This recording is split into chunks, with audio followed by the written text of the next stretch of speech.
Advocate Mehul Bogra પર જીવલેણ હુમલો કરનારા ટીઆરબી જવાન સાજન ભરવાડને કોર્ટમાં રજૂ કરવામાં આવ્યો હતો, જ્યાં વકીલોએ મોટી સંખ્યામાં ભેગા થઈ સાજન ભરવાડ હાય અને પોલીસ વિરુદ્ધ પર સૂત્રોચ્ચારો કર્યા છે। સુરતમાં છેલ્લા 2 દિવસથી એડવોકેટ મેહુલ બોગરા પર લાઈવ વિડીયો બનાવતી વેળાએ કરાયેલા જીવલેણ હુમલાને લઈને ચર્ચાએ જોર પકડ્યું છે।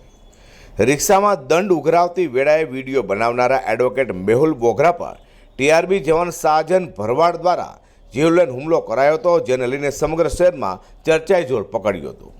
તો એડવોકેટ મેહુલ બોગરાના સમર્થનમાં વકીલો સાથે શહેરીજનો પણ જોડાયા હતા। તો આરોપી સાજન ભરવાડની પોલીસે ધરપકડ કર્યા બાદ શનિવારે તેને કોર્ટમાં રજૂ કર્યો।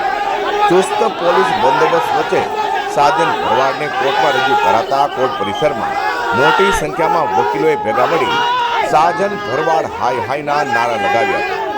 સાજન ભરવાડના સમર્થકો પણ ત્યાં પહોંચ્યા હતા અને સાજન ભરવાડ જિંદાબાદના નારા લગાવ્યા। ભારે તણાવપૂર્ણ માહોલમાં પોલીસે સાજન ભરવાડને કોર્ટમાં રજૂ કર્યા બાદ બંદોબસ્ત વચ્ચે ગાડીમાં પોલીસ સાજન ભરવાડને બેસાડી રવાના થઈ હતી। જોકે પોલીસ બંદોબસ્તને લઈ કોઈ અનિચ્છનીય ઘટના બનવા પામી નથી। અઝર કુર્સી સાથે પ્રકાશવાળા।